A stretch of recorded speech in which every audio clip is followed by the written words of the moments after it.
The Reverso is celebrating its 85th anniversary this year, so 85 years of success.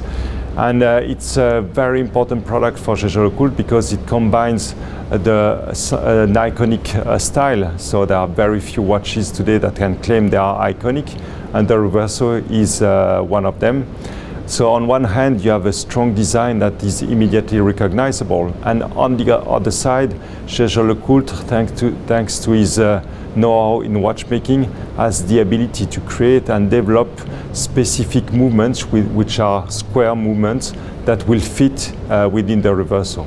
And that inventiveness of Jaeger-LeCoultre is also part of the success of the Reverso, thanks to movements that will display function on the front and on the back of the watch, creating a real universe around the swivel case of the Reverso.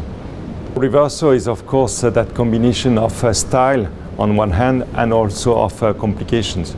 So recently, when we reedited some historical dial, like the 1931, that we made also specially for America with a Reverso on the dial and some specific hands, that was a tremendous success, and it drew the attention that the Reverso is not just the dial in silver with Arabic numbers. So collectors were very quickly looked at auctions in order to find the original black dial that we took as an inspiration. So it was the starting point of a very successful time for the Reverso.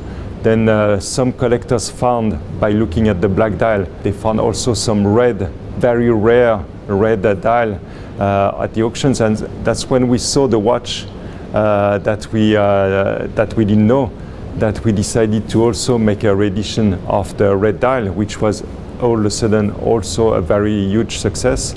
Probably also because both of them were reedited in steel watches, so something that one could afford. And then we found also a blue dial that was also quite lovely, with a small second that was reedited in a duo face. So it led to also creating a pin gold with a chocolate dial. So that was one part of the success. On the other side, all the Reversos that have been created with a complication, where the complication has been totally designed to fit inside the Reverso, is today our models which are very much looked for. So the first one was the Reverso for the 60th anniversary, so Reverso 60e. That was the first Reverso in a larger size, with some complications like the power reserve, the day indication, and for the first time you could see the back of the Reverso.